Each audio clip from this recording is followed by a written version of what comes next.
Assalamualaikum warahmatullahi wabarakatuh. Perkenalkan, nama saya Wila Saranita. Saya merupakan salah satu mahasiswa Universitas Bung Hatta, jurusan Pendidikan Bahasa dan Sastra Indonesia. Video ini merupakan salah satu tugas akhir mata kuliah Budaya Alam Minangkabau, yang mana tugasnya yaitu pantangan atau larangan yang masih diyakini oleh masyarakat sekitar.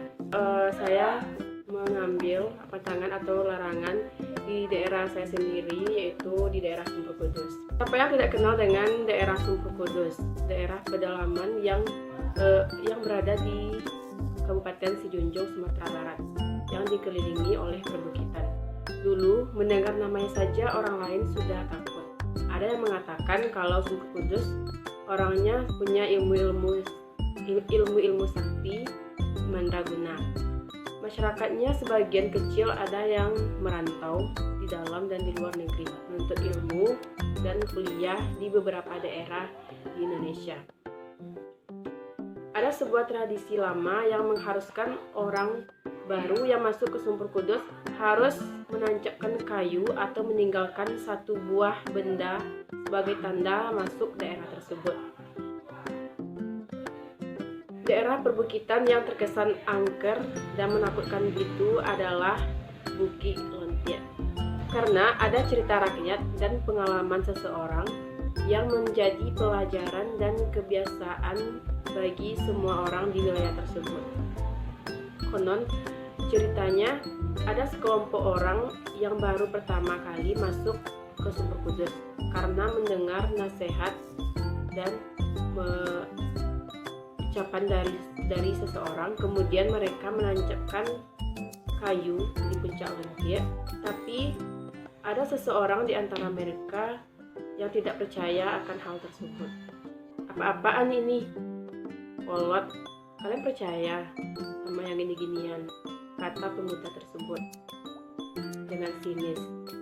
Hanya berselang beberapa hari di Sumber Kudus, pemuda tersebut tiba-tiba sakit dan geram seperti orang gila.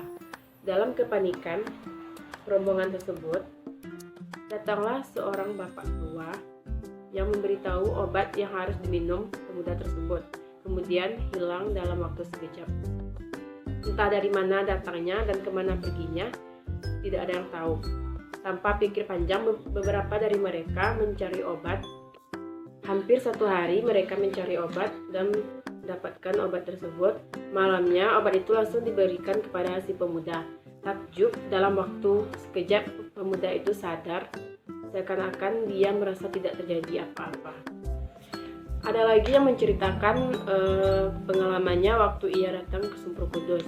Ketika itu dia sudah sampai di Sumber Kudus dan sudah menginap beberapa hari.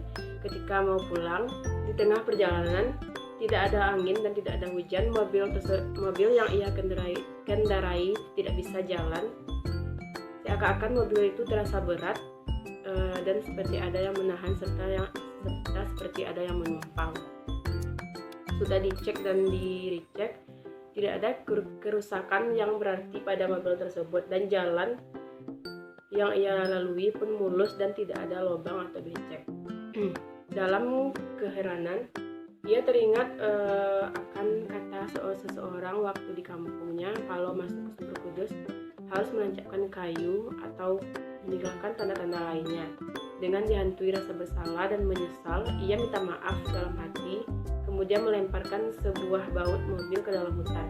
Kemudian ia mulai mencoba menjalankan mobilnya dan tiba-tiba mobil tersebut berjalan dengan lancar tanpa ada hambatan. Jadi menurut saya, percaya atau tidak, kejadian tersebut memang benar adanya. Karena bagaimanapun Sumber Kudus adalah bagian dari Minangkabau yang kaya akan budaya dan tradisi nenek moyang yang turun-temurun yang menjadi adat dan kebiasaan di Minangkabau. Menurut saya, hal tersebut mesti harus dipertahankan karena hal tersebut menjadi bagian dan kebiasaan yang harus dihormati serta menjadi ciri khas bagi daerah tersebut. Nah, sebagai pendatang baru atau orang yang baru masuk ke daerah tersebut, hendaknya harus menghormati tentang peraturan yang sudah turun-temurun yang berada di daerah tersebut. Mungkin cukup sekian dari video saya kali ini. Semoga bermanfaat. Saya sudahi dengan wassalamualaikum warahmatullahi wabarakatuh.